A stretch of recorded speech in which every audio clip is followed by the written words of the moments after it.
जन्म जन्म मोहे दीजिए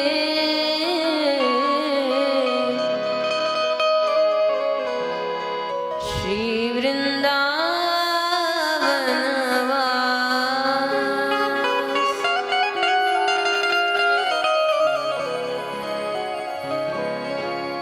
राम रामेति रामेति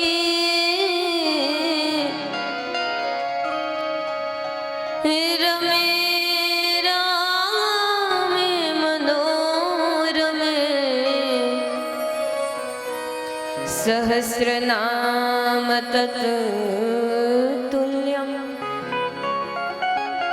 श्रीराम नाम वरानने। रामाय रामभद्राय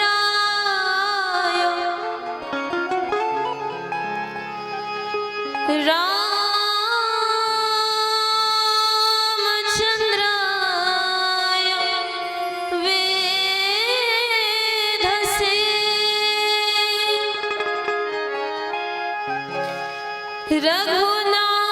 रघुनाथाय नाथाय श्री सीता पतये नमः। आइए हनुमंत विराजिए कथा कहूँ मति अनुसार प्रेम सहित आसन धरो आवहु पवन कुमार। वंदे देवउमापतिं सुरगुरुं वंदे जगत कारणं वंदे पन्नगभूषणं मृगधारणं वंदे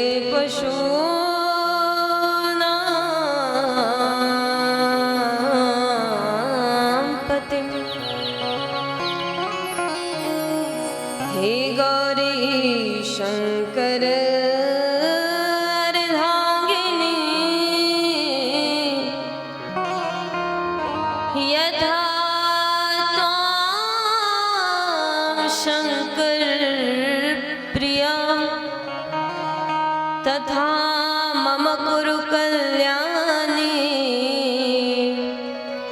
कांत कांता सुदुर्लभम।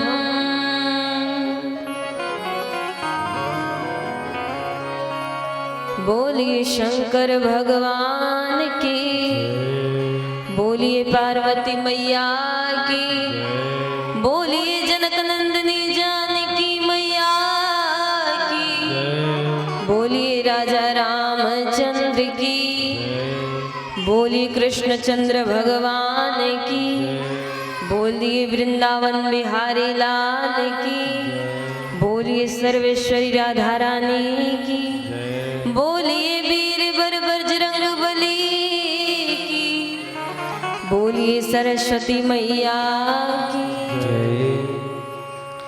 सर्वप्रथम प्रथम पूजनीय विघ्नहर्ता क्लेशहर्ता गौरी सुत श्री गणेश जी के चरणों में अपना प्रणाम निवेदित करती हूँ। तत्पश्चात अपने प्रातः स्मरणीय परम पूज्य श्री गुरुदेव के चरणों में अपना प्रणाम अर्पित करते हुए अपने जन्मदाता अपने माता पिता के चरणों में अपना प्रणाम अर्पित करती हूँ। तत्पश्चात समस्त देवी देवता, समस्त पवित्र नदियाँ, पवित्र पर्वत, पवित्र तीर्थ स्थल, स्थान देवता, नगर देवता, कुल देवता, ग्राम देवता, इन सभी के चरणों में बारंबार प्रणाम करते हुए, यज्ञ भूमि को प्रणाम करते हुए, यहाँ मंच पर आसीन एवं यज्ञ में उपस्थित समस्त हमारे आदरणीय आचार्य गणों को अपना प्रणाम। मंच पर आसीन समस्त सरस्वती सुत आप सबको भी बारंबार प्रणाम। यहाँ उपस्थित समस्त मातृशक्ति, पितृशक्ति, आप सबके हृदय में विराजित मेरे आराध्य श्री राधा गोविंद सरकार के चरणों में बारंबार प्रणाम करते हुए आप सभी को इस मंच से प्यार भरा राधे राधे। इंटरनेट के माध्यम से दूर दूर तक पहुंचा रहे इस कथा गंगा धारा को हमारे कैमरामैन वाले भैया को भी प्यार भरा राधे राधे। लाइट, साउंड एवं समस्त इस ग्राम के जितने भी लोग हैं आप सबको मेरा प्यार भरा राधे राधे। बोलिए और जोर से, दोनों हाथ उठाकर राधे राधे। हाँ, आज तृतीय दिवस के मंगल वेला में हम सब प्रवेश करें। इससे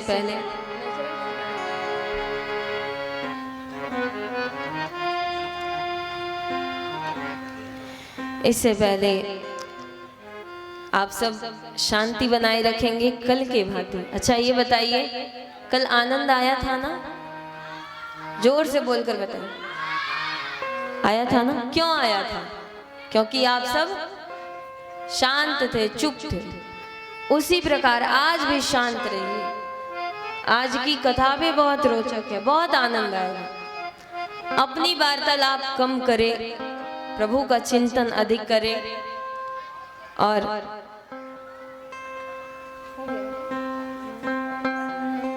आइए इसी के साथ बहुत ही प्यारा भाव है, सब मिलकर गाएंगे, सब ताली बजाते हुए गाएंगे और एक बार जयकारा लगाएंगे। क्या? बोलिए शंकर भगवान की। हाँ, ये बहुत ही प्यारा भाव है। दीवाना तेरा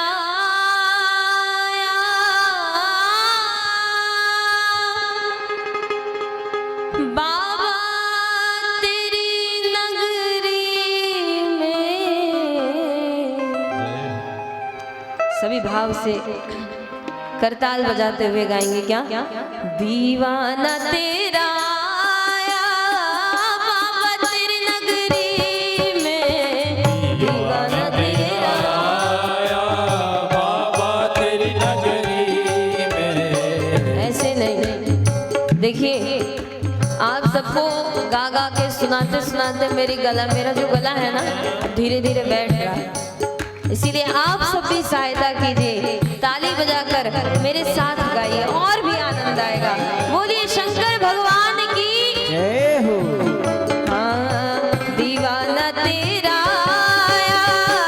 बाबा तेरी नगरी में, दीवाना तेरा आया बाबा तेरी नगरी में, दीवाना तेरा बाबा तेरी नगरी में, दीवाना तेरा आया बाबा तेरी नगरी में, दीवाना तेरा बाबा तेरी नगरी में, दीवाना तेरा आया बाबा तेरी नगरी में। नजराना दिल का लाया बाबा, नजराना दिल का लाया बाबा तेरी नगरी में, नजराना दिल का लाया। सभी भाव से करताल बजाते हुए गाइए। दीवाना तेरा आया बाबा तेरी नगरी में, दीवाना तेरा आया बाबा तेरी नगरी में। दीवाना मैं दीवाना मैं दीवाना हो गया, दीवाना मैं दीवाना मैं दीवाना हो गया, दीवाना दीवाना दीवाना हो गया, दीवाना दीवाना दीवाना हो गया। दीवाना तेरा आया बाबा तेरी नगरी में। दीवाना जो नहीं जगा रहे वो क्या बनते हैं? क्या? माता जी स्टेप करके बता रही है, सपेरा। हाँ, सपेरा। देखिए मृत्यु से मत डरिए। ये जो हम अभी है ना पृथ्वी पे, ये पाठशाला है, स्कूल है। क्या है? स्कूल है। हमारे माता पिता कौन है? महादेव, भोलेनाथ, जगत पिता परमात्मा हमारे माता पिता है ना। और हम इस स्कूल में हैं, हमें बहुत सारा होमवर्क मिलता है ना। क्या हम उसे कंप्लीट करते हैं? एक जब हम गर्भ में रहते हैं ना, तो कहा जाता है कि गर्भवासम समम दुखम, गर्भवासम समम दुखम न भूतो न भविष्यति। गर्भ में जैसा कष्ट प्राप्त होता है ना, परमात्मा के बनाए हुए नरक में उससे कम कष्ट होता है। और गर्भ में पड़ा हुआ शिशु क्या बोलता है पता है? परमात्मा कहते हैं, शिशु कहता है कि प्रभु मुझे इस नरक से जल्दी निकालिए, हमें बहुत पीड़ा हो रहा है। और हम क्या वादा करते हैं पता है?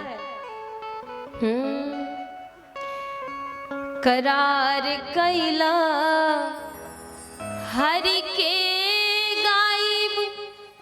हम क्या वादा करते हैं कि नाथ हमें बाहर निकालिए, केवल और केवल हम क्या करेंगे? आपके नाम का प्रचार प्रसार गान ही करेंगे। क्या कहते हैं? करार कैला हरि के गायब। कब? जहिया गर्भ से बाहरी आए। हे नाथ हम आपसे वादा करते हैं, करार कैला हरि के गायब, जहिया गर्भ से बाहरी आए। पर यहाँ आकर हम क्या करते हैं? असली छोड़ के तो नकली में उझराइल बाड़ा, माया में भुलाइल बाड़ा। गोरिया कौन गुनवा पाके तराइल बाड़ू, माया में भुलाइल बाड़ू ना। गोरिया शब्द का अर्थ हम सब हैं। अब एक कोई गोरे एक व्यक्ति को ही मत समझ लीजिएगा। क्यों गोरिया शब्द का, गोरे शब्द का प्रयोग किया गया पता है? जो गोरी स्त्रियां होती हैं ना, उन्हें अपने रूप पर बहुत अभिमान होता है। अक्सर मैं भी गोरी हूँ, बहुत लोग हैं गोरी स्त्रियां ही नहीं, पुरुष भी जो होते हैं, बहुत अभिमान होता है कि हम गोरे हैं। ऐसा नहीं, गोरे हो काले हो, रंग से क्या ही करना। अगर हम गोरे हैं और हमारा मन भी गोरा है तो ही हम अच्छे हैं। हम काले हैं, हमारा मन काला है तो हम बुरे हैं।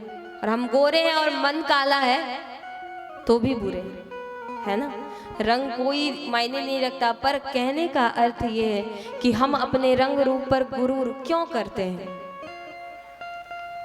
भगवान ने रूप दिया है, ठीक है, इस पर अभिमान नहीं करना है ना। आइए, एक बहुत सुंदर बात याद आ रही है। एक बार यमराज ना किन किन का मृत्यु होने वाला है लिस्ट लेकर मृत्यु लोक पर आते हैं, पृथ्वी पर। ध्यान से सुनिए, शांति बनाए रखिए आप सब। बोलिए शंकर भगवान की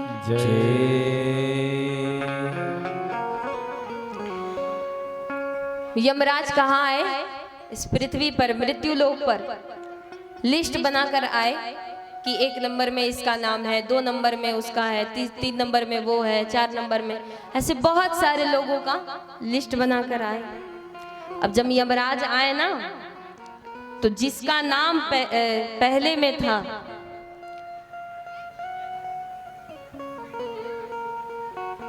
वो क्या करता है?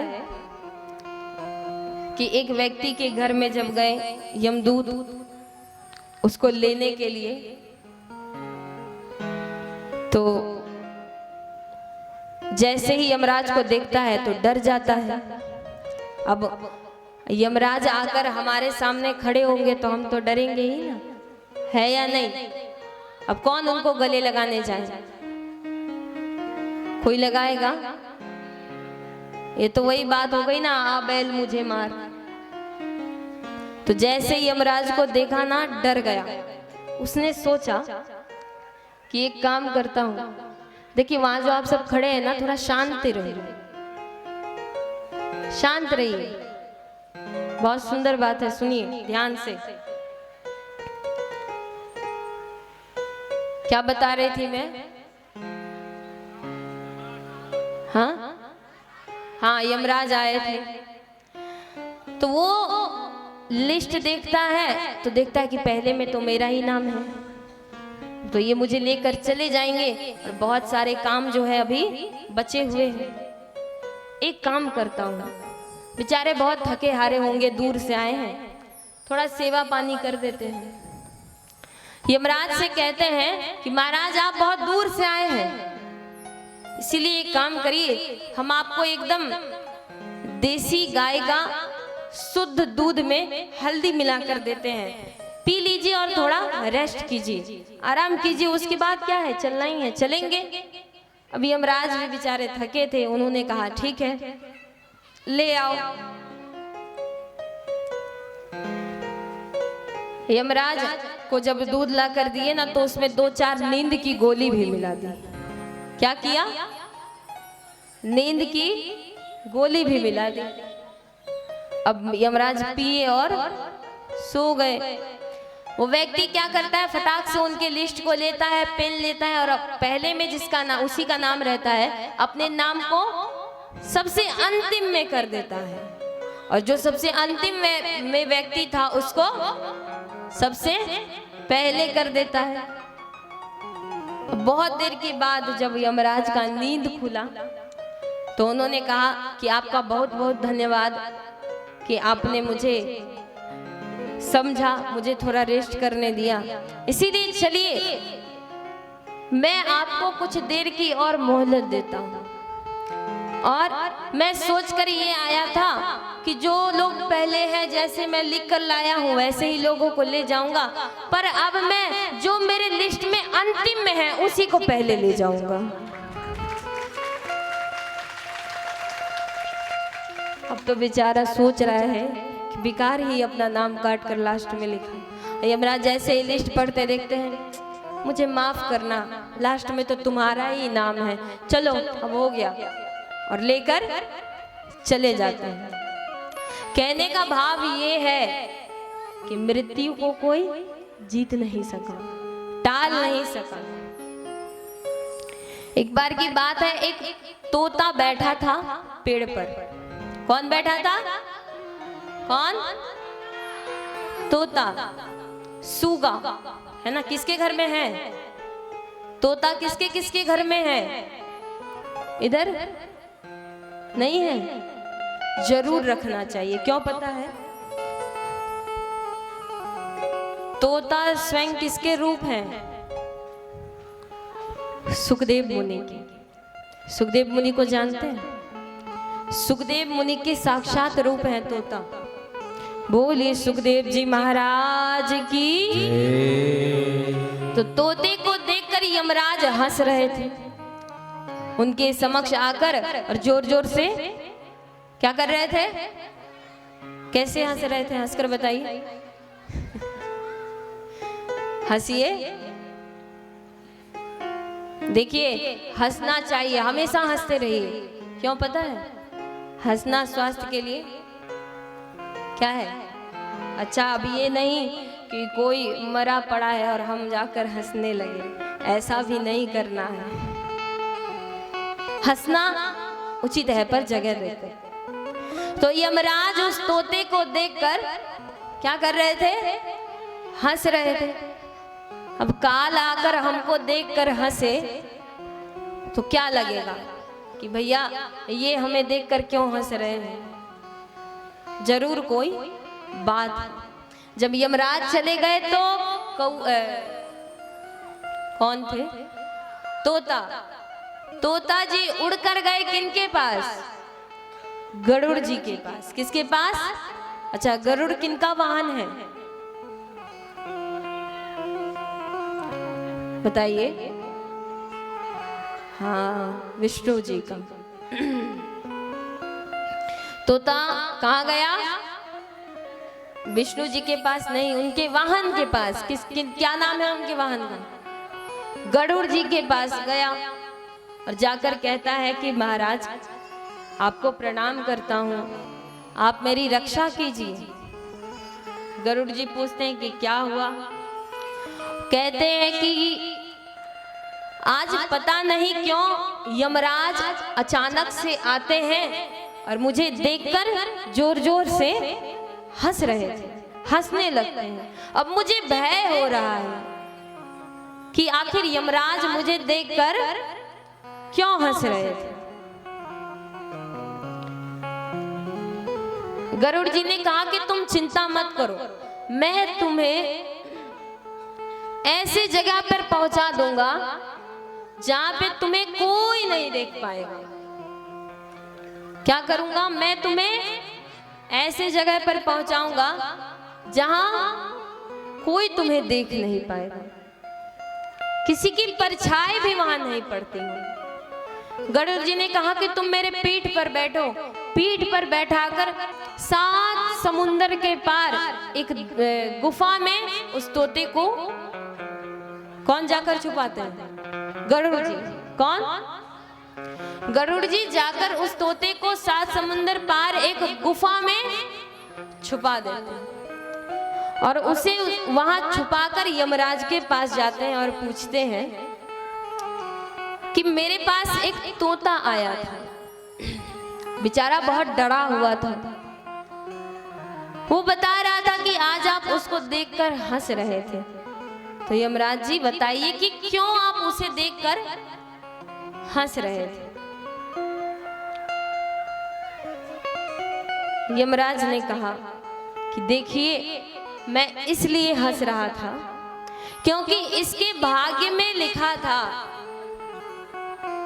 कि इसकी मृत्यु 7 समुंदर के पार किसी गुफा में बिल्ली के काटने से हो। क्या लिखा था? कि 7 समंदर पार किसी कहाँ? देखिए, मेरी फोटो ली जा रही है, आप सब उधर क्यों देख रहे हैं? इधर देखिए, मुझे उधर देखना चाहिए, मैं देख रही हूं उधर, मैं तो आप सबको ही देख रही हूं ना, तो आप भी मुझे ही देखिए। क्या लिखा था उनके भाग्य में कि इनकी मृत्यु कैसे होगी? 7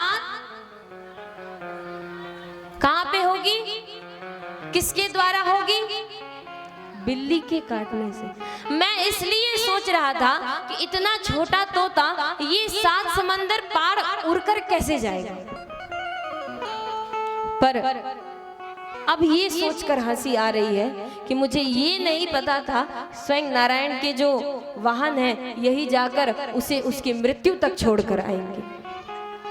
आपने तो स्वयं उसे उसकी मृत्यु तक छोड़ दी है।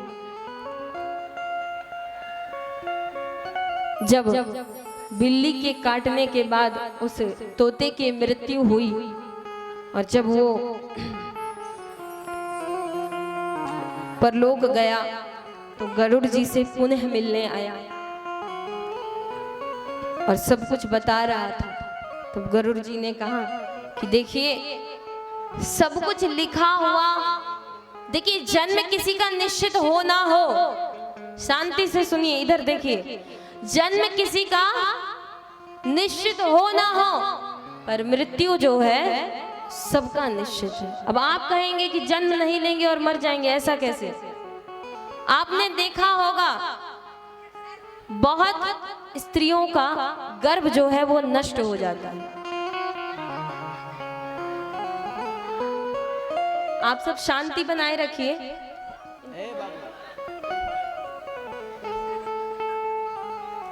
देखिए, सामने बैठकर आप सब मत बोला कीजिए, क्यों? क्योंकि दो दो कैमरा चल रही है और कैमरे में नहीं, आप सब बोलेंगे तो फिर कैमरे में आएंगे और दूसरे लोग क्या कहेंगे कि यहाँ तो व्यास जी से ज्यादा श्रोता ही बोलते हैं, है या नहीं?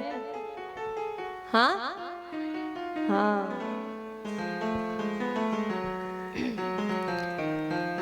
तो सब कुछ रचित, सब कुछ लिखा हुआ उसे राम का है। जाही विधि राखे राम, ताही विधि रही। पहले से सब कुछ निश्चित है। जन्म नहीं होता पर मृत्यु हो जाती है। हम एक सेकंड के लिए इस पृथ्वी पर पैर रखते हैं और मृत्यु हो जाती है ना? इसीलिए जन्म निश्चित नहीं है पर मृत्यु अटल सत्य है। मृत्यु कब, कहां, किस दशा में, किसके द्वारा, किस समय, कितने बजे, कितने मिनट, कितने घंटे, कितने सेकंड पर होने वाली है, ये सब कुछ पहले से निश्चित किया गया है। अब हमें क्या करना है? हर पल तैयार रहना है। हम तैयार हैं प्रभु, आप जब कहें तभी हम चलने के लिए तैयार हैं, पर तैयार हमेशा रहना है।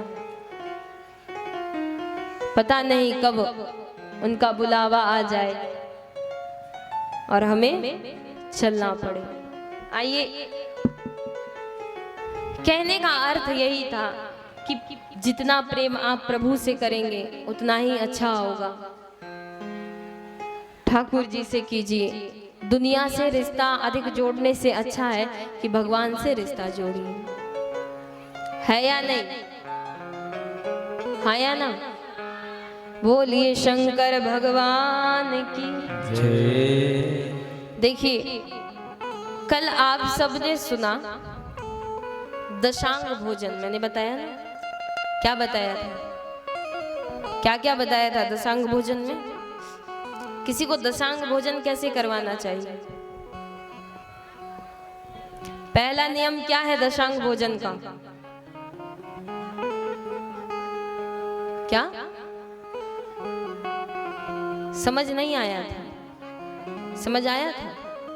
तो क्या क्या था दशांग भोजन? बताइए क्या क्या था? दशांग भोजन, ध्यान से सुनिएगा। मैंने दशांग भोजन बताया था कि क्या क्या है।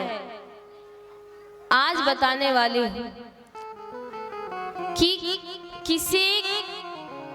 किस कार्य को, मतलब कि यदि किसी को विद्या चाहिए तो किसे दशांग भोजन करवाना चाहिए।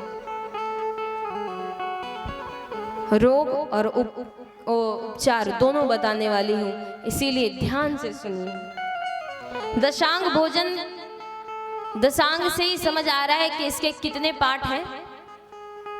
या 5 नहीं 10। कितने पार्ट है? 10। क्या क्या है? पहला क्या है? सम्मान पूर्वक बुलाना। क्या है? कल ब्राह्मण भोजन करवाना है तो आज ब्राह्मण देव के घर जाइए, सम्मान पूर्वक उनको निमंत्रण दीजिए कि हे ब्राह्मण देव, आप अपनी कृपा हम पर बरसाइए और कल इतने बजे हमारे छोटे से कुटिया में आकर अपने शुभ चरणों को रखिए और हमारा उद्धार कीजिए। पहला क्या है? सम्मान पूर्वक बुलाना। दूसरा, ललाट पर, अच्छा, कल तो आप सबने संकल्प लिया था कि चंदन लगाएंगे। कौन कौन संकल्प लिए थे कल चंदन लगाने का? हाथ उठाइए। शांति। देखिए, हाथ उठाना है, मुंह नहीं चलाना है। हाथ उठाकर बताइए कौन कौन संकल्प लिए थे। आप भी ली थी, मैंने देखा था। कल आप आई थी? आई थी ना? आपको कह रही है। हाँ, कल नहीं आई थी? लेना चाहिए था। चंदन कोई बड़ी बात है? ऐसा ऐसा तो नहीं है कि 2-4 करोड़ का एक चंदन मिलता है, 5 अरब का जल मिलता है और मिलाने के लिए कोई मशीन चाहिए, ऐसा कोई बात है चंदन लगाने के लिए? चंदन तो चलते फिरते इंसान ऐसे लगा लेता है। चंदन शीतलता प्रदान करती है। क्या करती है? जब हमारा मन शीतल रहेगा, बुद्धि शीतल रहेगी, तो सबसे पहले इसका असर हमारे वाणी पर होता है। कहाँ? कैसे होता है? चंदन का प्रभाव ये है कि जब कहीं आपसे किसी का लड़ाई हो जाए ना, तो आप एक हद तक, बहुत हद तक बर्दाश्त करते हैं। सबसे पहले आपके मन से उग्रता कम होती है, क्रोध कम आता है।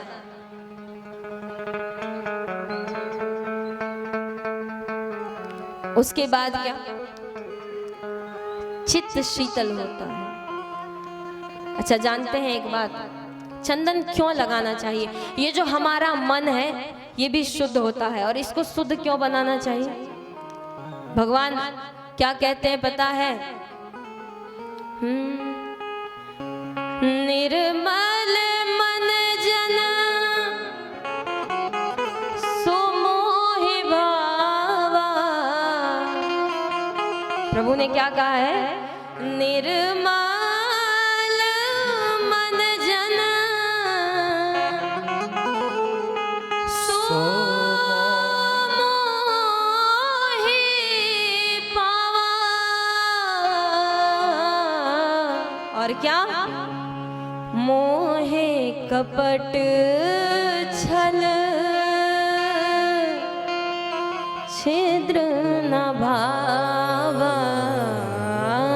मोहे कपट छल छिद्र न भावा। भगवान क्या कहते हैं कि निर्मल मन जन, जिसका मन निर्मल है, जिसका स्वभाव क्या है? निर्मल है, शांत है, सुशील है, दया है। किसी दुखिया को देखकर हमारे मन से आह निकल जाए, किसी व्यथित को देखकर हमारे मुख से आह निकल जाए। ये मन जो है ये ठाकुर जी का घर है। क्या है?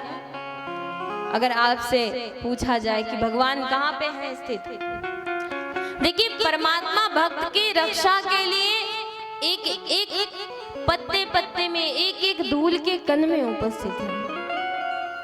हरि व्यापक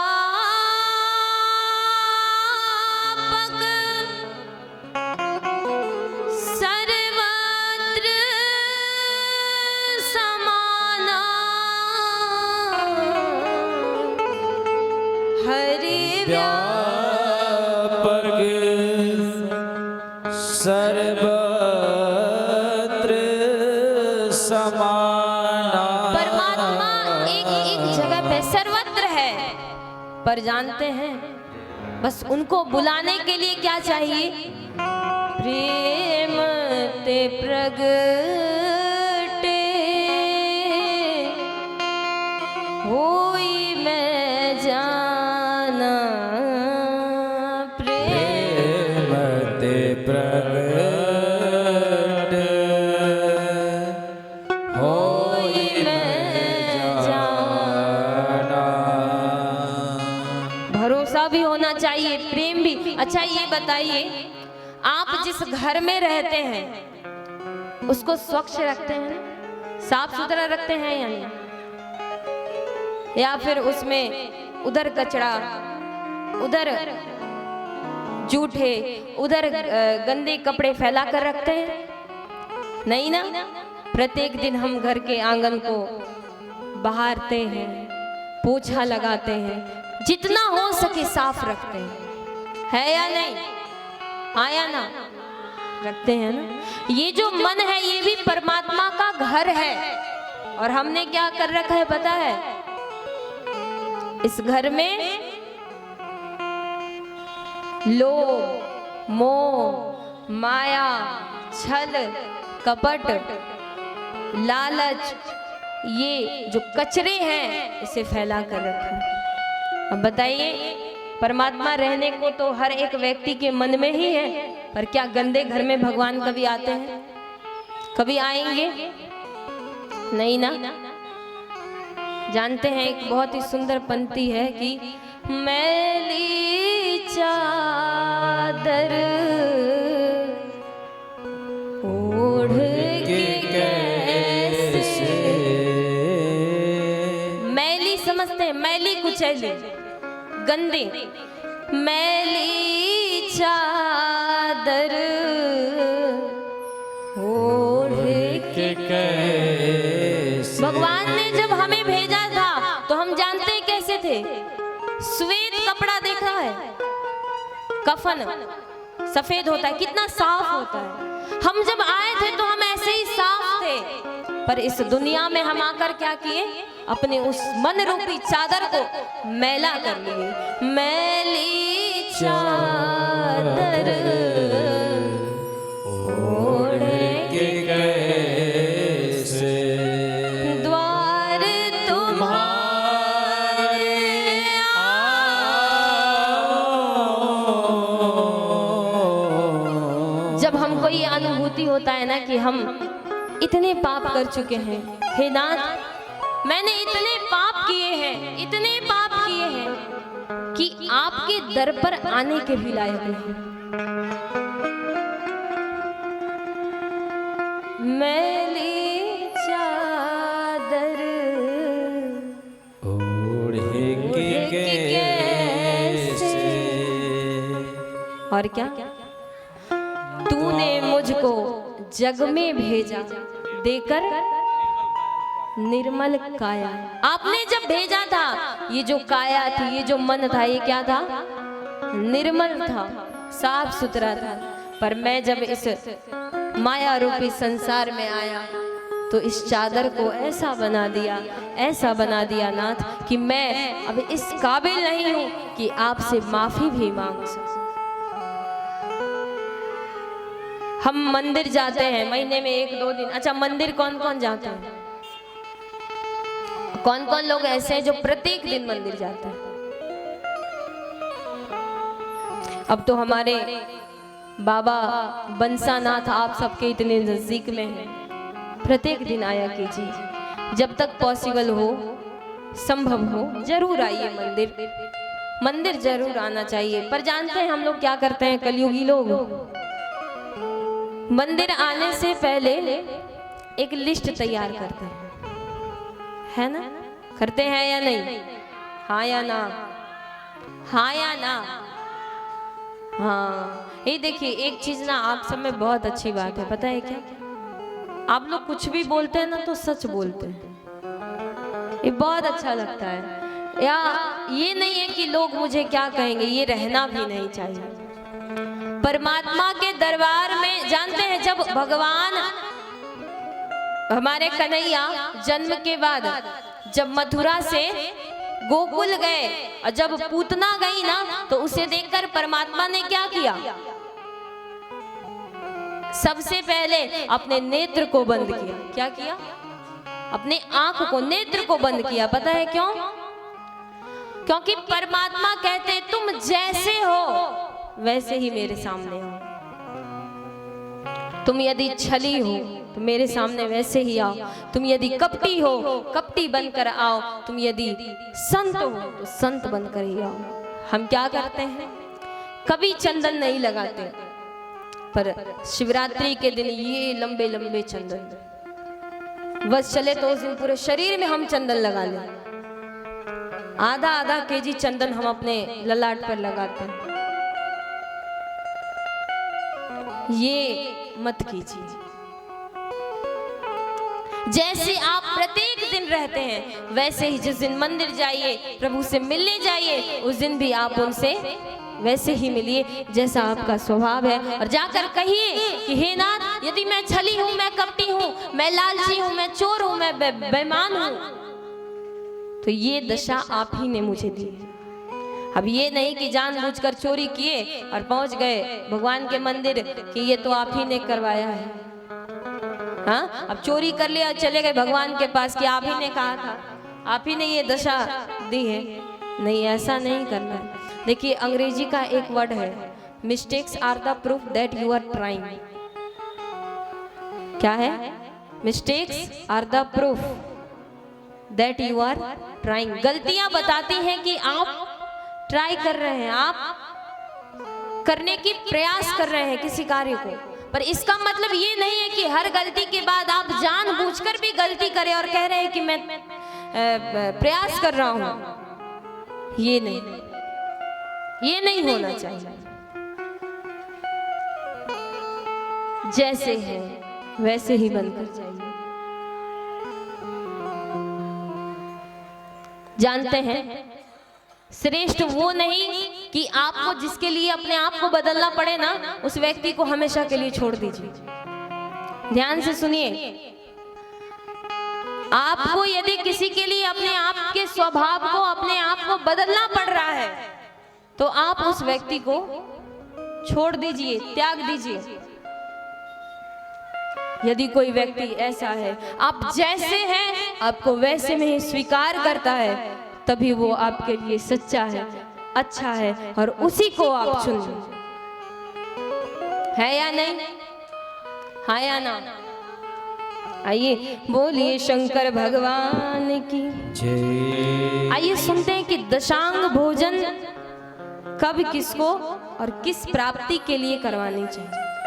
ध्यान से सुनिए, यहाँ जितने भी स्टूडेंट बैठे हैं और यदि उनके माता और पिता बैठे हैं तो आप सब भी ध्यान से सुनिए। सबसे पहले आप सब शांति बनाइए, शांत रहिए। देखिए जो जहां है वहीं विराज जाइए, पर हल्ला मत कीजिए। हल्ला जानते हैं? हल्ला जो हा है ये कौन करते हैं? दानव दैत्य। आप लोग तो मनुष्य है ना, हाँ, तो शांत रहिए। जिनके भी बच्चे पढ़ने में कमजोर हो, समझ नहीं आता है, मैथ्स कमजोर है, पढ़ना चाहते हैं पर पढ़ाई में मन नहीं लगता, तो उन्हें दशांग भोजन किसे करवाना चाहिए पता है? युवा ब्राह्मणों को, ब्राह्मण के छोटे छोटे बच्चों को दशांग भोजन करवाना चाहिए। किसको करवाना चाहिए? हाँ, यदि विद्या की प्राप्ति के लिए हमें दशांग भोजन किसे करवाना चाहिए? तो ब्राह्मण के छोटे बच्चों को। यदि पुत्र की कामना है, कोई ऐसी स्त्री है जिसको आप अपने पास में जो मैया है उनको जगाइए, आप जगाइए उनको। क्यों मैया, करैत बनना चाहती हैं? देखिए आप सबसे एक निवेदन है कि जब कथा पंडाल में बैठते हैं ना, तो कभी भी पैर को व्यास मंच की तरफ मत किया कीजिए, कभी भी नहीं। आप इधर उधर पैर लंबे कीजिए पर मंच की तरफ मत कीजिए। और एक बात कहूंगी कि संभव हो तो कथा प्रांगण में चप्पल जूते भी पहनकर मत आइए। और आते हैं तो जैसे हम लोग सब साइड में उतारते हैं ना, वैसे ही आप लोग कहीं साइड में उतार के आइए, पर पहन के ही मत आइए। ये मैंने इसलिए कहा क्योंकि जनसंख्या ज्यादा है ना।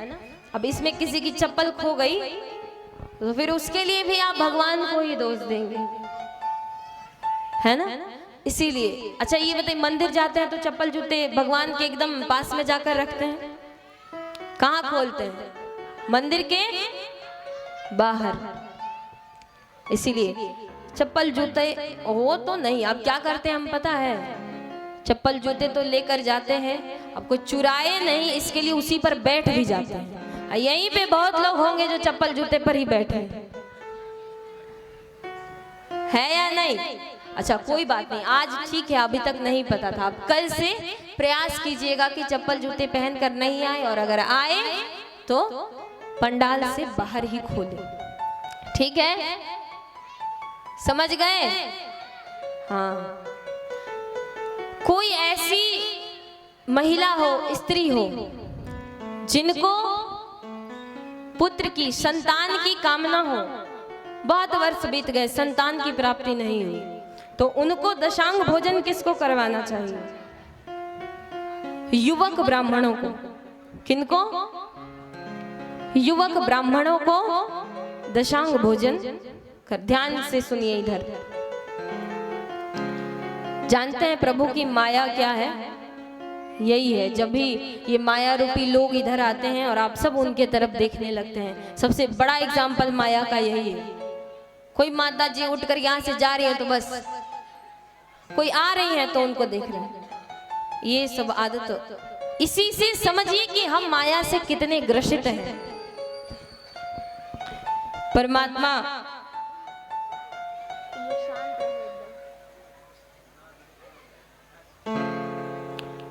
हमारे तरफ बॉल फेंक रहे हैं और हम उसे, माया रूपी जब बॉल फेंकते हैं तो हम उसे कैच करके कूद के और खुश हो जाते हैं कि वाह मैंने कैच पकड़ लिया।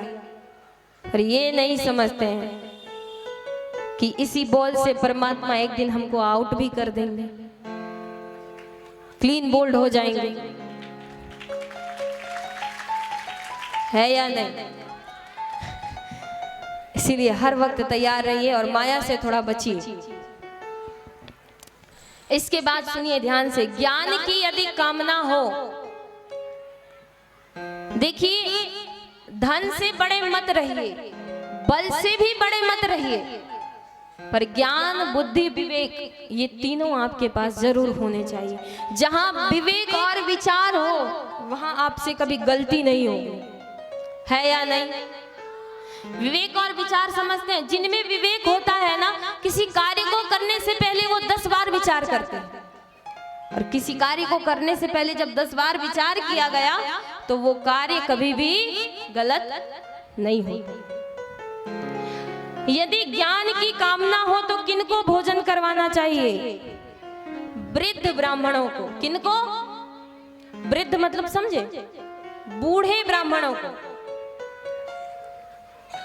युवक मतलब समझे थे? नौजवान ब्राह्मणों को। पुत्र की कामना के लिए नौजवान ब्राह्मणों को भोजन करवाना चाहिए, और ज्ञान की कामना के लिए वयोवयस्क बूढ़े ब्राह्मणों को भोजन करवाना चाहिए। और सुनिए, बुद्धि की कामना के लिए, किसके कामना के लिए? बुद्धि की कामना के लिए ब्राह्मण की 5 से 8 वर्ष की बालिका पुत्री को दशांग भोजन करवाना चाहिए। किसको? 5 से 8 वर्ष तक की ब्राह्मण के पुत्री को, बालिका को भोजन करवाना चाहिए। सुख भोगने की यदि कामना हो कि हे भोलेनाथ आपकी कृपा से हमें और हमारे पूरे परिवार को कोई दुख ना हो, यदि सुख की कामना हो तो कम से कम 10 युवती अर्थात कन्याओं को, ब्राह्मण कन्याओं को भोजन करवाना चाहिए। कौन सा? दशांग भोजन। समझ गए? और अंत में एक आत्मज्ञान। जब आत्मज्ञान होता है ना, तो ये जो मैं कह रही हूं कि माया क्या है, मोह क्या है, जब इससे आप बचने लगते हैं तो आपके, इसका मतलब यही होता है कि आप में आत्मज्ञान आने लगा है। आत्मज्ञान की प्राप्ति के लिए वृद्ध स्त्री अर्थात बूढ़ी ब्राह्मण स्त्रियों को दशांग भोजन करवाना चाहिए। देखिए, दान में 2 प्रकार के दान मैंने कल बताए सर्वश्रेष्ठ हैं। कौन कौन से? एक अन्नदान और एक अन्नदान और एक यही दशांग भोजन जरूर करना चाहिए।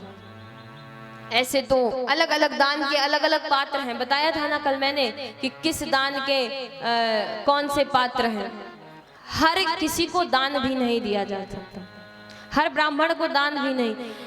कल मैंने एक एग्जाम्पल बताया था कि जो 24 करोड़ गायत्री जाप करते हैं वही ब्राह्मण दान के सही पात्र है। और भी ऐसे ऐसे बहुत एग्जाम्पल हैं। और ये सुन लीजिए, तिल, तिल समझते हैं, काला और सफेद दोनों आता है। तिल का दान करने से बल वर्धक एवं मृत्यु का निवारक होता है। यदि हम तिल का दान करते हैं तो मृत्यु से और बल बढ़ता है और मृत्यु का जो संकेत है ये कम होता है। क्या होता है? कम होता है। उधर समझे? इसके बाद यही रख दो। स्वर्ण दान, स्वर्ण समझते हैं? सोना। अभी यदि किसी को कह दिया जाए कि स्वर्ण दान कीजिए तो कहेंगे कि देखिए अपना पोथी पत्रा अपने पास ही रखिए, ये दान हमसे नहीं होगा। गोल्ड का जो रेट है दिन प्रतिदिन क्या हो रहा है? आज ही को जानते हैं कितना रेट था? 1,68,000 कुछ रुपए। पर स्वर्ण दान करने से जिनको पुत्र की कामना है, जिनको संतान की कामना है, वो पूर्ण होती है।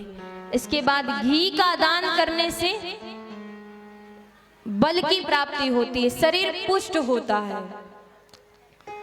वस्त्र का दान करने से आयु बढ़ता है। क्या बढ़ता है? आयु बढ़ता है। और भी बहुत प्रकार के दान हैं। इसके बाद शिव महापुराण में प्रणव जप का विधान बताया गया है, लिंग पूजन का विधान। देखिए एक बात जानते हैं, हर व्यक्ति को हर लिंग का अर्थात हर शिवलिंग का पूजा नहीं करना चाहिए। शिवलिंग के पूजन की विधि है कि किसको कौन सा शिवलिंग का पूजा करना चाहिए। देखिए ध्यान से सुनिए, शांत रहिए और ध्यान से सुनिए। बोलिए शंकर भगवान की। देखिए ब्राह्मण जो है, ब्राह्मण को किस धातु के शिवलिंग की पूजा करनी चाहिए? ध्यान से सुनिए। जो भी ब्राह्मण है उनको रसलिंग या पारद लिंग का पूजा करना चाहिए। किसका? रसलिंग या पारद लिंग का पूजा करना चाहिए। जो क्षत्रिय है, कौन? क्षत्रिय को वाणलिंग, जो नर्मदा मैया में पत्थर, नर्मदा नदी में जो भी, यदि आपको समझ नहीं आ रहा कि हम किस धातु से शिवलिंग का निर्माण करें तो चले जाइए मां नर्मदा के पास। वो जो भी आपको पत्थर प्रदान करती है, उनके गोद में जो भी कंकर है वो सभी शंकर का रूप है। बोलिए शंकर भगवान की, बोलिए नर्मदा मैया की, बोलिए गंगा मैया की, बोलिए सप्त गंगा की। इसके बाद वैश्य, जो वैश्य है, जाति से व्यापार करते हैं, वैश्य हैं, उनको स्वर्ण लिंग का पूजा करना चाहिए, जो स्वर्ण से बनाया गया हो उस लिंग का। और क्या? शूद्र, इनको शिला से बनाए गए लिंग का ही पूजन करना चाहिए। इन सब के बाद एक ऐसा शिवलिंग है जिसको स्त्री, पुरुष और हर जाति के लोग उनका पूजा कर सकते हैं। उसका क्या नाम है? अच्छा एक बात, जो स्त्री है ना, ऐसा मान्यता है कि उनको केवल और केवल पार्थिव शिवलिंग का ही पूजा करना चाहिए। किसका? पार्थिव शिवलिंग का पूजा करना चाहिए। अच्छा, जो विधवा स्त्री है, जिनके पति नहीं है, उनको किस लिंग की पूजा करनी चाहिए? उनको स्फटिक लिंग का पूजन करना चाहिए। ऐसे और बहुत सारे जो है विधि है, विधान है कि इस लिंग का पूजन, पर सबके लिए एक शिवलिंग है, वाण या स्फटिक शिवलिंग, इनकी पूजा सब कर सकते हैं। स्त्री पुरुष शूद्र ब्राह्मण वैश्य क्षत्रिय कोई भी इनकी पूजा कौन सब कोई कर सकते हैं। बोलिए शंकर भगवान की। जय। देखिए सबसे पहले ध्यान से सुनिए, अब किस मंत्र को बोलते हुए हमें शिवलिंग की स्थापना करते वक्त, किस कार्य के वक्त कौन सा मंत्र बोलना है ये सुनिए। जब हम पार्थिव लिंग बनाने के लिए मिट्टी लाते हैं ना, पार्थिव शिवलिंग किससे बनती है? मिट्टी से। किससे? जब मिट्टी लेने जाए तो मन ही मन क्या जपना चाहिए? ओम, बोलिए मेरे साथ, ओम हराय नमः। ओम, एक साथ बोलिए, ओम हराय नमः। ये कब जपना है? जब हम मिट्टी ला रहे हैं, भोलेनाथ को कह रहे हैं कि हे हरे हर। अच्छा, भोलेनाथ का एक नाम है बाबा हरिहर नाथ।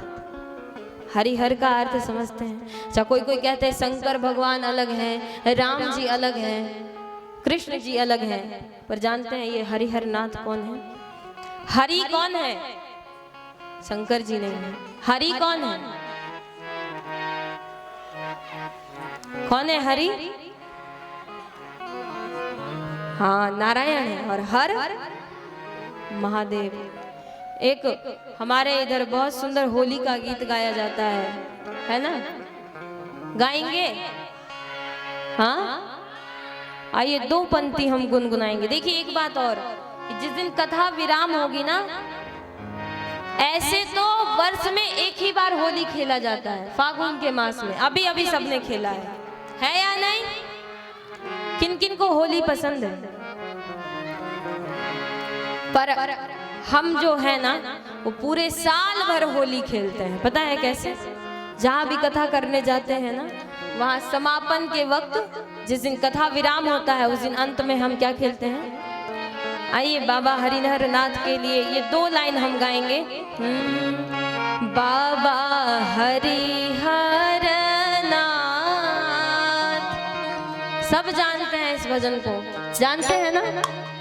तो जो लोग जानते हैं सब भाव से ताली बजा कर गाइए। बाबा हरिहर नाथ, सोनपुर में हो रंग लूटे। बाबा हरिहर नाथ, बोलिए हरिहर नाथ की। में हो होली खेले। बाबा हरिहर नाथ, सोनपुर में होली खेले। सभी भाव से हरिहर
होली खेलते हैं भस्म की, इसीलिए ताली बजाकर भाव से गाइए और भगवान भूत वामन भोलेनाथ से प्रार्थना कीजिए कि खुशियों के रंग हमारे जीवन में इसी प्रकार भोलेनाथ भरते रहिए। और कहना है एक रंग लूटे बाबा बैद्यनाथ, बाबा बैद्यनाथ हो, बाबा बैद्यनाथ। एक रंग लूटे बैजूनाथ हो, होरी हो, होरी हो। एक रंग लूटे बैजूनाथ, सोनापुर में होरी खेले बाबा हरिहर नाथ सोनपुर में होली खेले, बाबा हरिहर नाथ सोनपुर में होली खेले। देखिए, उठाइए पूरे पूरे हाथ और ताली बजाते हुए गाना है क्या, बाबा हरिहर नाथ सोनपुर में रंग खेले, बाबा हरिहर नाथ सोनपुर में होली खेले, बाबा हरिहर नाथ बाबा हो, हरिहर नाथ बाबा हो, बाबा हरिहर नाथ बाबा हरिहर नाथ बाबा हरिहर नाथ सोनपुर में होली खेले, बाबा हरिहर नाथ सोनपुर में होली खेले, बाबा हरिहर नाथ सोनपुर में होली खेले, बाबा हरिहर नाथ सोनपुर में होली खेले।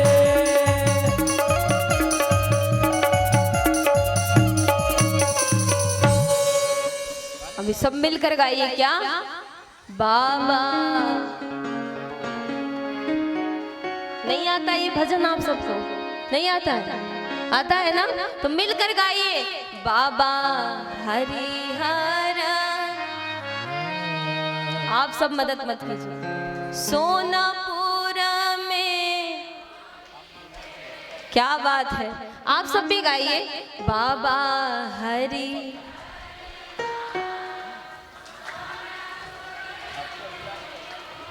क्या बात है, बाबा हरिहर। गाइए गाइए, बाबा हरिहर नाथ बाबा हरिहर पूरा में। अच्छा, इस जगह का क्या नाम है? मांजोरी। बाबा बंसानाथ मानजोरी में होली खेले। क्या कहना है? बाबा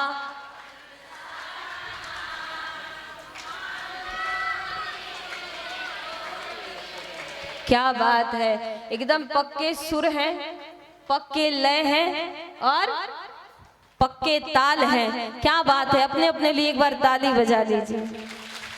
ऐसे ही साथ गाने से, साथ संकीर्तन करने से इसी प्रकार अच्छा लगा ना, आनंद आया ना? हाँ, तो इसी प्रकार हर भजन गाया कीजिए, सुन सुन कर गाया कीजिए। आजकल तो इंटरनेट का जमाना है, जो नहीं आया फट से गूगल बाबा को कह दिया कि भैया ये लिरिक्स निकाल कर दो। हैं, हम भी करते हैं, जो याद नहीं आता है गूगल बाबा से कहते हैं कृपा करिए, और फटाक से उनकी कृपा होती है और फटाक से हम आप सबको सुना देते हैं। नहीं, फटाक से उनकी कृपा होती है और चटाक से हम आप सबको सुना देते हैं।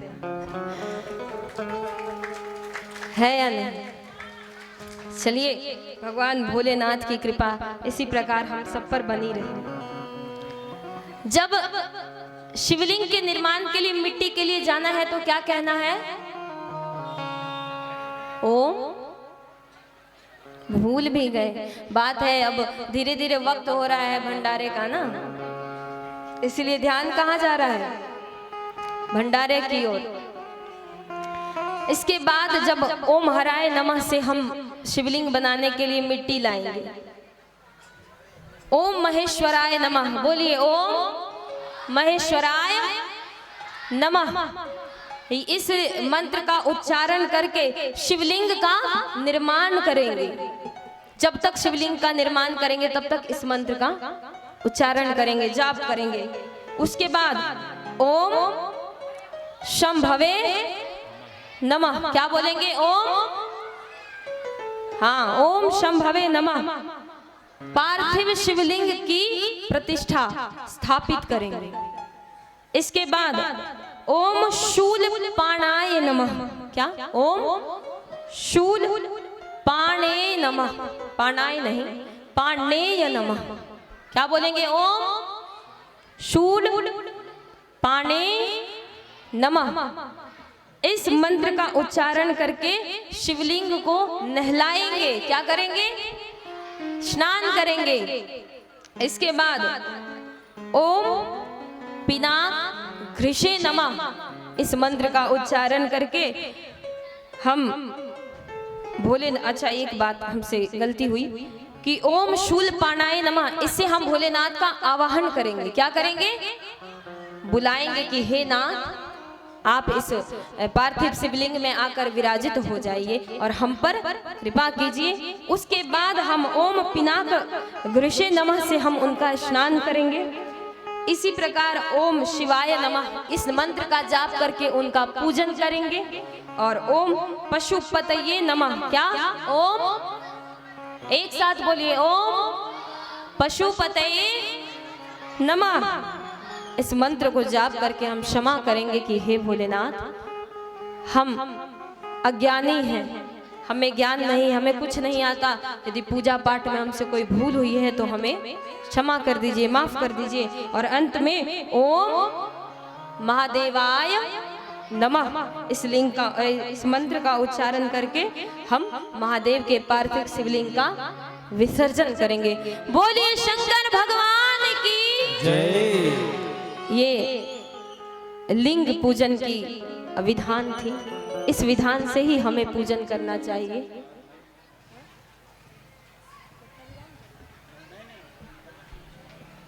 आइए एक प्रसंग है, इसको सुनेंगे। नारद मोह प्रसंग। मैंने मोह माया के बारे में बताया ना। एक बार की बात है, ध्यान पूर्वक सुनिए, ध्यान से सुनिएगा, शांति बनाए रखिए। बोलिए शंकर भगवान की जय। एक बार की बात है, नारद जी कैलाश पर्वत पर रमन कर रहे थे। कैलाश पर्वत पर रमन करना मतलब क्या कर रहे थे? भ्रमण कर रहे थे, घूम रहे थे। तभी उनके मन में आता है, क्यों ना हम भी कुछ वर्ष परमात्मा की तपस्या करें। क्या करें? तपस्या करें। नारद जी तपस्या करने बैठ जाते हैं और अच्छा ये बताइए, भंडारा चालू हो गया है क्या? हाँ, अच्छा, इसीलिए तो अब कथा से लोग उठ उठ के जा रहे हैं। हो गया, बहुत देर आप बोल ली, अब चलिए, अब हम चलते हैं। कुछ देर का प्रसंग है। इस प्रसंग के बाद कल की तरह हम फिर से नृत्य करेंगे। उसके बाद फिर हम आरती गाएंगे। इस प्रसंग को सुनिए। देखिए, जिनको जाना है शांति से जाइए और अकेले जाइए। 10 को लेकर मत जाइए। आप एक को लेकर नहीं आती पर 10 को जरूर लेकर चले जाते हैं, है ना? ये नहीं करना। भंडारा कहाँ जाएगा? वो चल के तो जाएगा नहीं, रहेगा, यही रहेगा। आरती के बाद प्रसाद, कभी ऐसा हुआ है पूजा में एक बीच में हम उठे और प्रसाद लेकर चल दिए? प्रसाद कब मिलता है? समापन आरती के बाद। और बीच में अगर जाकर हम प्रसाद ले ले, प्रसाद को खा ले, तो वो प्रसाद क्या होता है? जूठा हो जाता है। इसीलिए कभी भी बीच कथा से, बीच पूजा से उठकर प्रसाद लेने नहीं जाना चाहिए।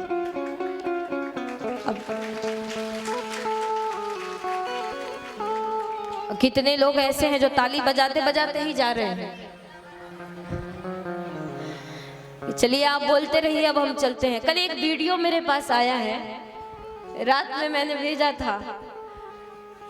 उस वीडियो में मैंने देखा वहां बैठकर सब मस्ती से खा भी रहे हैं, और जब आप सब नृत्य कर रहे थे, आनंद ले रहे थे, तो बहुत लोग वहां बैठकर खाते खाते ही नृत्य कर रहे हैं। हाँ, ऐसा नहीं कीजिए, प्रयास कीजिए कि समापन आरती के बाद ही हम प्रसाद लें। तो नारद जी को मन में क्या आया कि हम क्या करें?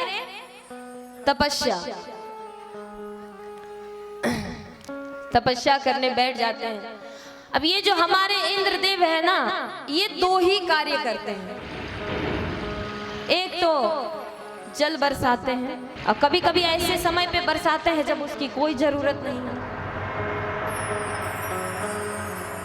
जल बरसाते हैं, और दूसरा कार्य जानते हैं क्या करते हैं? इनको एनी टाइम यही डर रहता है कि कहीं मेरी चेयर कोई ना छीन ले। कोई अगर तप करते हैं ना, तो जाकर बस उनके तप को भंग करना ही उनका कार्य है, कि कहीं अगर इनकी तप सिद्ध हो गई तो कहीं ये मेरा जो इंद्र का जो सिंहासन है, अभी जाओ, अभी नीचे कथा की बात।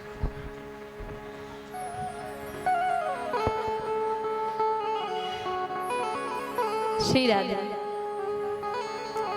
बोलिए शंकर भगवान की जय। भूख लग गई है क्या आप सबको? तो जयकारा जोर से लगाइए, बोलिए शंकर भगवान की।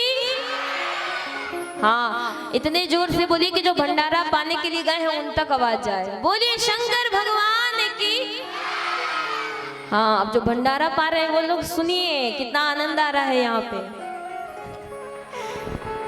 तो तपस्या कर रहे थे, तभी इंद्रदेव की ध्यान नारद जी के पास गई। उन्होंने कामदेव से कहा कि जाइए, इनके तपस्या को तोड़ दीजिए, भंग कर दीजिए। अब नारद जी तो कोई साधारण व्यक्ति नहीं है कि कामदेव का जो बाण है वो उन पर चल जाए। नारद जी यदि चाहे तो नेत्र बंद करके यदि बस सोचे मन में, तो काम के हर बाण को जलाकर भस्म कर सकते हैं। क्या कर सकते हैं? भस्म कर सकते हैं। कामदेव गए, हर प्रकार 5 प्रकार के बाण हैं कामदेव के, हर बाण को चलाते हैं, नारद जी पर कोई असर नहीं होता। पर ये जो किसी का बड़ाई करना होता है, ये भी बहुत तीखा बाण है। ऐसा बाण है कि सीधे और बाण से तो हम बच भी सकते हैं, पर ये जो बाण है ना, सीधे हमें मार गिराता है। इसीलिए अपनी निंदा सुनिए। क्यों? जो निंदा कर रहे हैं उन पे क्रोधित मत होइए। यदि आपको कोई बुरा कह रहा है तो उस पर गुस्सा नहीं करना है, उसको धन्यवाद कहना है। क्यों? क्योंकि आपको नहीं पता है कि आप में क्या कमी है। हम कोई नया घर में डिश बनाते हैं खाने को, तो बनाकर जब सबको देते हैं तो क्या पूछते हैं कि कैसा बना है ना? अपना तो अगर दही जमाए खट्टा हो जाए तो भी अपना अच्छा लगता है।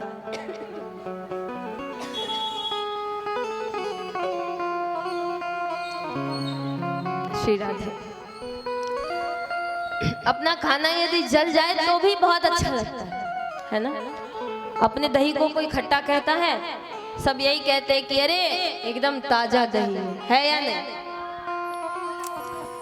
इसीलिए निंदक नियरे राखिए, आंगन कुटी छवाए।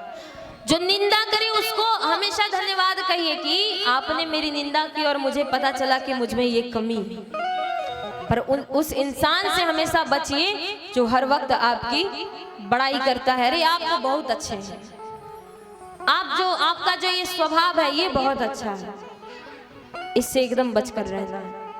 नारद जी को कामदेव ने कहा, जब नारद जी पर कोई बाण नहीं चला तो नारद जी कामदेव नारद जी के चरणों में गिरकर रोने लगे जोर जोर से कि मुझे क्षमा कर दीजिए।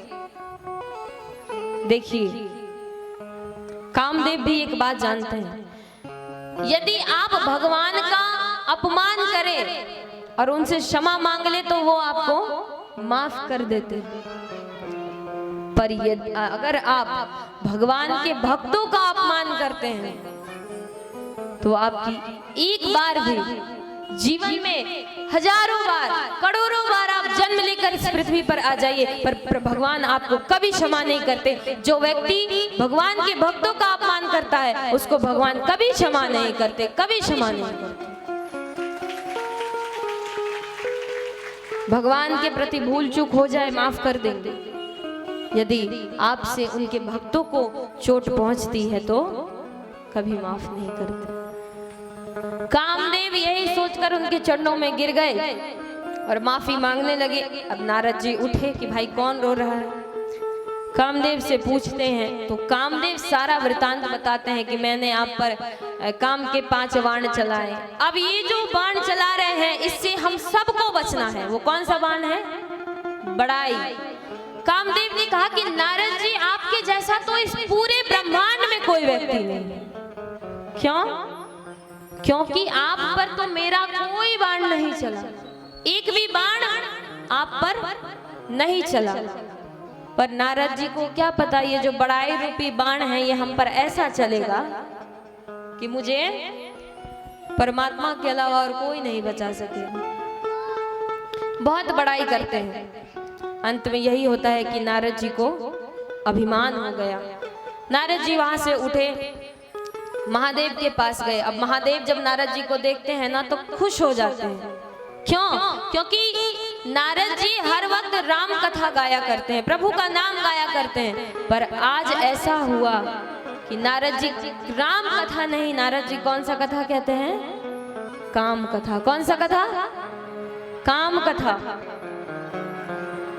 महादेव को बहुत बुरा लगता है कि मेरे नारद को क्या हो गया।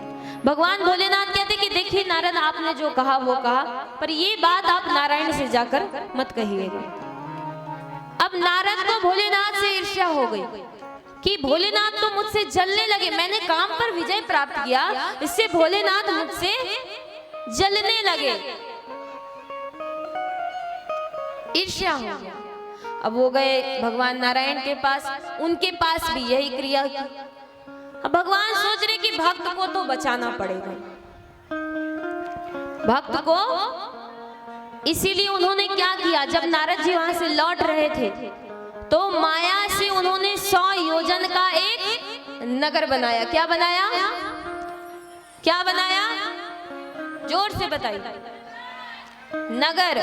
उस नगर के राजा का नाम था शीलनिधि। क्या नाम था? उनकी एक पुत्री थी जिनका नाम था विश्वमोहिनी। क्या नाम था? एक और नाम था श्रीमती। अच्छा एक बात, आजकल हम जो पति पत्नी होते हैं, वो जो आजकल की मॉडर्न पत्नियां हैं वो अपने पति को क्या बुलाती हैं? बेबू, स्वीटू। और जो पति भी होते हैं वो भी कम नहीं होते हैं, वो भी कहते हैं बब्बू, जानू। ये सब नहीं बुलाना चाहिए। पति को क्या कहना चाहिए? पतिदेव, स्वामी, ये बुलाइए। कितना सुंदर लगता है। आप घर में कहीं जा रही हैं और कोई काम है और बुलाना हो तो ऐसे कहे कि स्वामी जरा सुनिए। कितना मीठा लग रहा है सुनने में, है या नहीं? और पतियों से भी कह रही हूँ, अपनी पत्नी को स्वीट हार्ट ये सब नहीं बुलाना है, श्रीमती बुलाइए। श्रीमती का अर्थ समझते हैं? श्री का अर्थ लक्ष्मी। क्या? श्री का अर्थ क्या है? लक्ष्मी। और मति का अर्थ बुद्धि। क्या? बुद्धि। पत्नी के लिए सबसे उत्तम नाम यही है, श्रीमती। अब सोचिए कि एक कप चाय लेना है तो कैसे कहेंगे कि श्रीमती जी एक कप चाय दीजिए। कितना सुंदर लग रहा है सुनने में, है ना?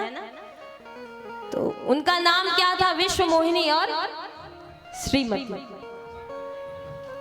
अब नारद जी जब उस नगर में प्रवेश करते हैं, उनको लगता है कि आज तक तो वैकुंठ में ये नगर नहीं था, अचानक से ये नगर कहां से आया?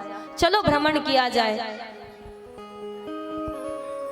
उस नगर में जब जाते हैं तो बड़ा सा महल देखते हैं, सोचते हैं इसमें भी भ्रमण किया जाए। जब नारद जी जाते हैं तो शील निधि कहते हैं कि आइए आइए नारद जी, आपका बहुत बहुत स्वागत है।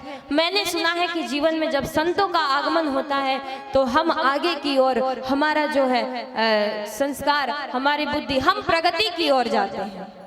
इसीलिए मेरी एक पुत्री है, आप उनके गुण और दोष को देखकर बताइए कि इनको कैसा वर प्राप्त होगा। नारद जी जब विश्व मोहिनी को, अब नाम ही है क्या, विश्व मोहिनी, संपूर्ण ब्रह्मांड को जो अपने रूप से मोहित कर ले वो कौन है, विश्व मोहिनी। विश्व मोहिनी को जैसे ही नारद जी देखते हैं उनको क्या लगता है कि किसी भी प्रकार से इनका विवाह मुझसे हो जाता। इसीलिए कहने लगते हैं कि जो वर इनसे विवाह करेगा वो कभी भी युद्ध में पराजित नहीं होगा। जबकि ये लिखा है इनका विवाह उस वर से होगा जो कभी भी अब किसी भी युद्ध में पराजित नहीं हुआ है। इस प्रकार से बहुत प्रकार के गुण बताते हैं।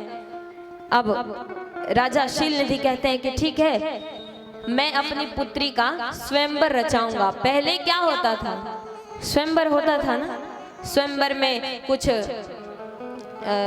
उसको क्या कहते हैं, शर्त रखा जाता था। क्या रखा जाता था, शर्त, कि यदि कोई, जैसे सीता स्वयंवर हुआ तो उसमें शर्त क्या था, धनुष भंग।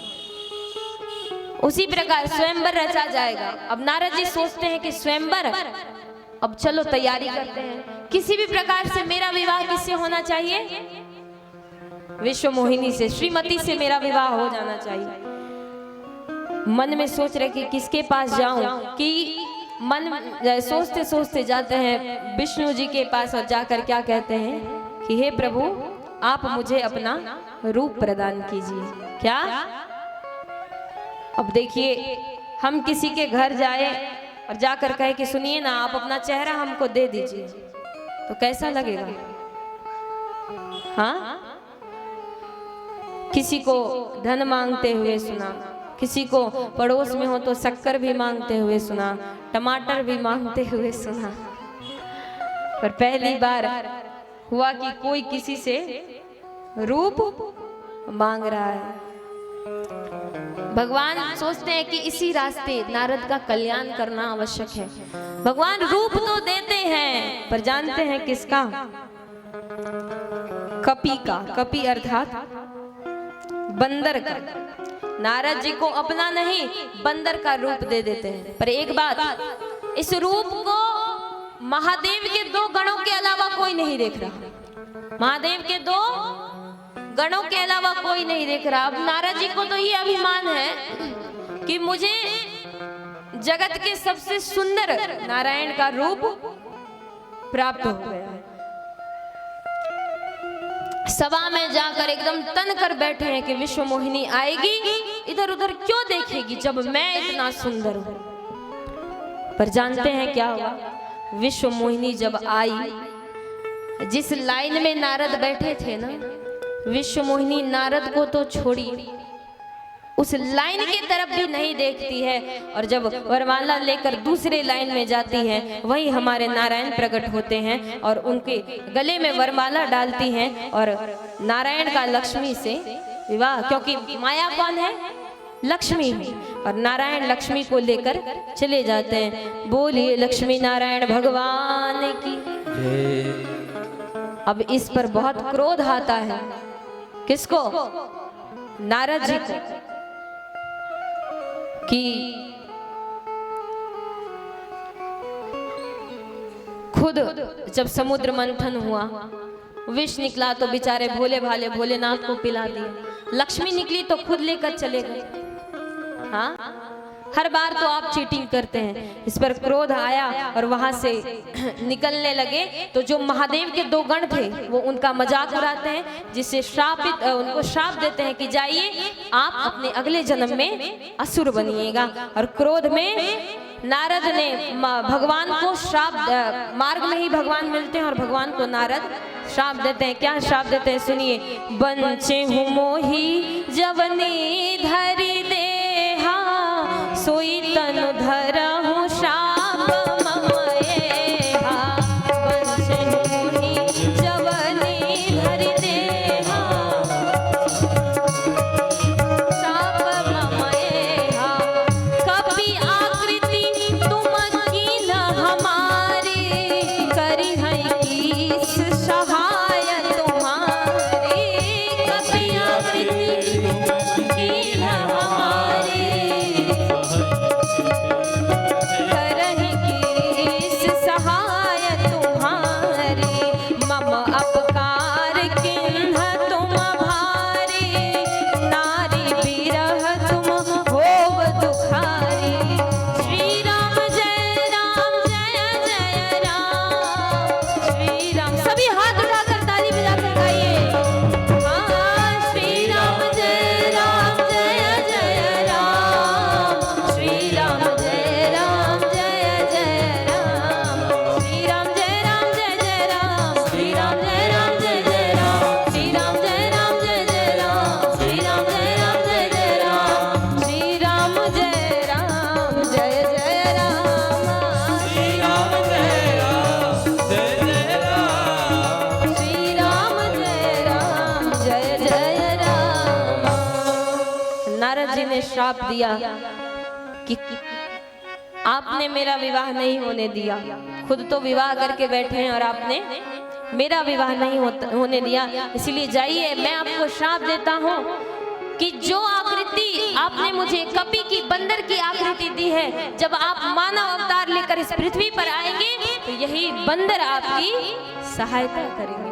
जिस प्रकार आपने मेरा विवाह नहीं होने दिया, उसी प्रकार आपको भी जब इस धरा पर मानव के रूप में आएंगे तो नारी का विरह होगा। कुछ कारण है भगवान के इस पृथ्वी पर आने के, जिसमें से इस सबसे बड़ा कारण यही है जो नारद जी ने नारायण को श्राप दिया। बोलिए शंकर भगवान की जय बोलिए शिव महापुराण की जय। अच्छा ये बताइए, आनंद आ रहा है ना? आ रहा है ना? आइए अब यहीं पे हम कथा को विराम करते हैं। अपने अपने स्थान पे खड़े हो जाइए। अच्छा एक बात और, आज हम थोड़ा सा नृत्य करेंगे सब मिलकर। आज सब अपने अपने स्थान पे खड़े हो जाइए। इधर इधर सामने जो जहां है सब खड़े हो जाइए और शांति से खड़े होकर एक बात सुनिए मेरी। पहले बोलिए शंकर भगवान की जय। कल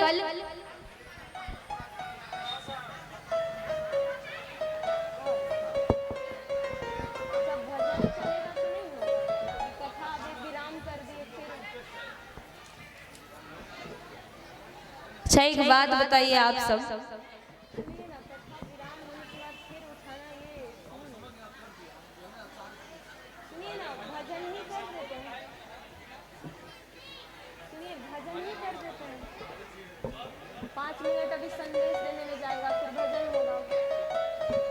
देखिए आप सब एक संदेश है वो सुनिए ध्यान से। कल कथा में भगवान भोलेनाथ और मैया पार्वती का विवाह उत्सव होगा। क्या होगा? ध्यान से सुनिएगा।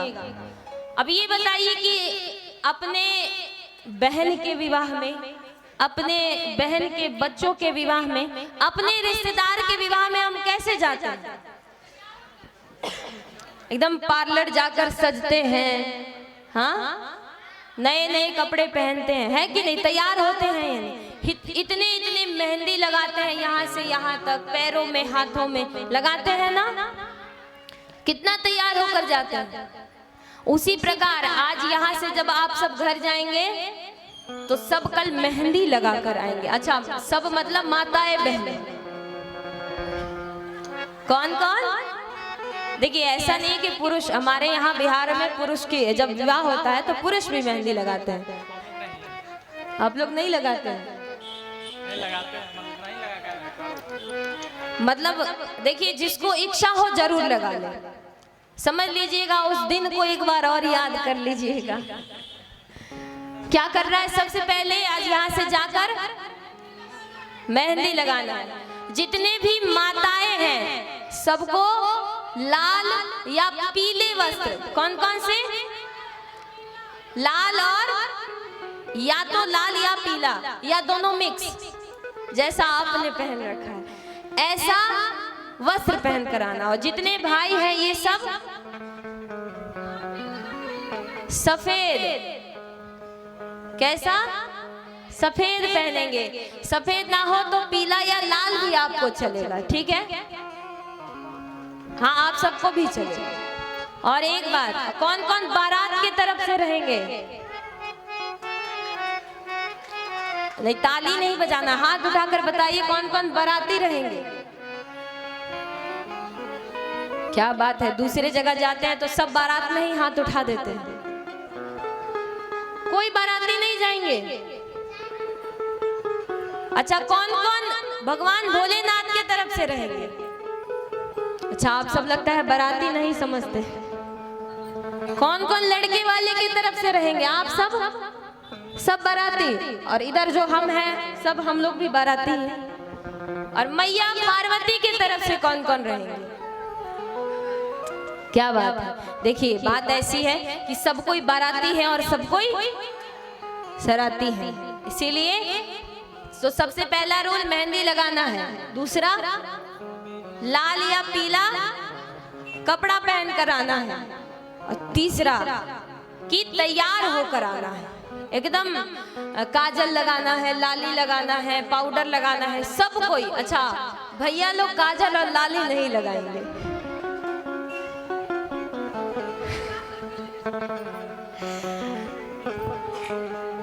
हार पहनना है, चूड़ी। एक बात और, कोई भी सोने चांदी की वस्तु पहनकर नहीं आएंगे, और जो आएंगे वो उसकी सुरक्षा स्वयं करेंगे, ठीक है।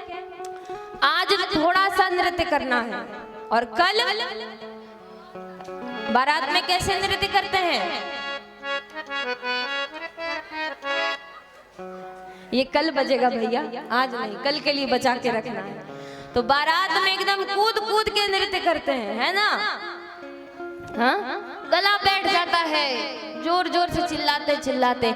दूसरे दिन आए तो किसी का पैर मुचका है, तो किसी का हाथ मुचका है। ऐसे नहीं, पर भाव से सबको नृत्य करना है ना। फिलहाल आइए अभी हम लोग कुछ देर आनंद लेंगे, उसके बाद फिर भोजन प्रसाद की ओर आप सब। अच्छा किसको किसको भूख लगी है? मुझे तो लगी है। अच्छा मुझे तो लगी सकती है ना, ये बताइए, मुझे तो लगी सकती है ना।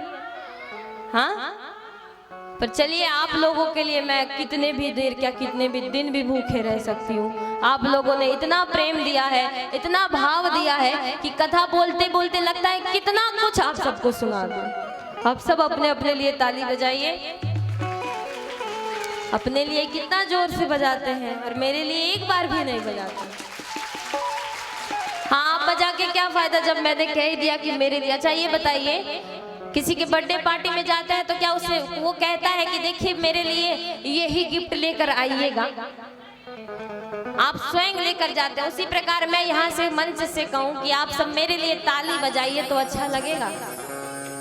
खुद कभी कभी मेरे लिए भी बजा दिया करिए तो अच्छा लगता है।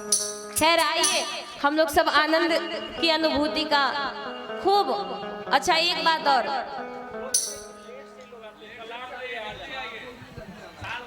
अच्छा एक बात और, आप सब, मैं कंप्लेन आया है आप सबका, आप सभी श्रोताओं का कंप्लेन आया है कि आप सब लेट से आ रहे हैं।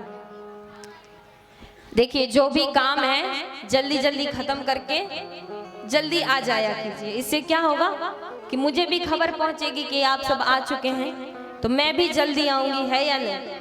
अब मैं आकर यहाँ बैठी रहूं, आप सब आए ही नहीं। आज ऐसा ही हुआ, मैं आकर बैठ गई थी और आप सब बहुत कम ही लोग यहाँ उपस्थित थे, इसीलिए जल्दी जल्दी आया कीजिए। आइए, बहुत ही प्यारा भाव है।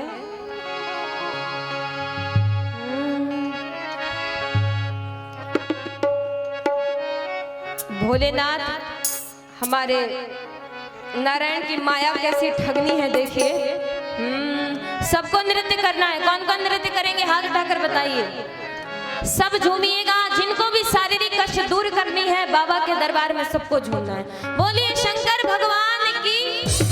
और आइए बड़ा ही प्यारा भाव है।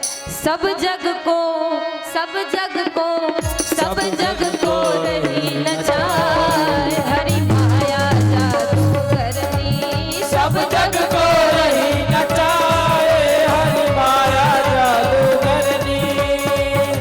यदि आप सब इसी प्रकार खड़े होकर ताली बजाएंगे तो ये अच्छा नहीं। मैंने डांस का स्टेप बताया था ना, बताया था या नहीं? इधर आप सब भी थे ना जब मैंने डांस का स्टेप बताया था। सबको अपने अंगूठ को सर पर रखिए जल्दी जल्दी। और जो मेरी बात नहीं मानेगी उनको अपने बगल वाले की कसम। सब अपने अंगूठ को अपने माथे पर रखिए, अंगूठे को ऐसे, और एक हाथ को कमर पे। और अब नृत्य कीजिए। हाँ सब जग को सब जग को सब जग को रही नचाए हरि माया जादू करनी। सब जग को रही नचाए हरि माया जादू करनी। हरि माया जादू करनी। हरि माया जादू करनी। हरि माया जादू करनी। हरि माया जादू करनी। हरि माया जादू करनी। हरि माया जादू करनी। हरि माया जादू करनी। हरि माया जादू करनी। और ऐसे नहीं। देखिए आप सब ना मेरा मन तोड़ देते थे, मेरा दिल का चूर चूर कर देते थे। मेरा मन छोटा हो जाता है जब मैं इतना मेहनत करके गाती हूँ और आप सब नृत्य नहीं करते। यदि आप नृत्य नहीं करेंगे ना तो यहीं पे मैं बंद करके आरती करूँ। आरती करूँ या आप सब नृत्य करेंगे? हरि सब जग को सब जग को सब जग को रही नचाए हरि माया जादू करनी। सब जग को रही नचाए हरि माया जादू करनी। बोलिए नारायण भगवान की। जय हो।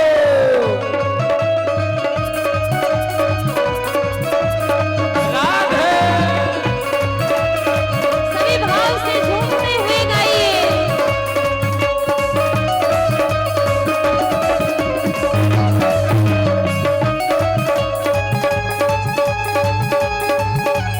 जय हो।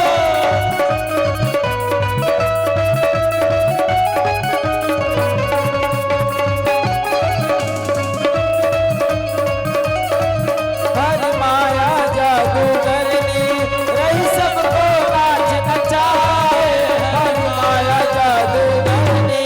अच्छा एक बात, यहाँ से मुझे बहुत लोग ऐसे दिख रहे हैं जो अपने आसपास वाले लोग को देख रहे कि यदि ये नृत्य करेंगे ना तो फिर मैं भी शुरू हो जाऊंगा। अरे भाई अपने मस्ती में खोए रहिए, है ना? अपने मस्ती में खोइए और भाव से झूमते हुए नाचिए। और कहना है क्या? मेरे बाके बिहारी लाल, मेरे बाके बिहारी लाल, तू इतना ना करियो सिंगार। नजर तोहे लग जाएगी। कान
आगे की ओर चलते हैं। चलिए, क्योंकि आप लोग नृत्य करते नहीं हैं, ये समझ गए कि आप लोग को नृत्य करना नहीं आता है। मैंने तो सुना था, कहीं भी बिहार क्षेत्र में जाती थी तो सब कहते थे कि इधर कम पर झारखंड के तरफ जो लोग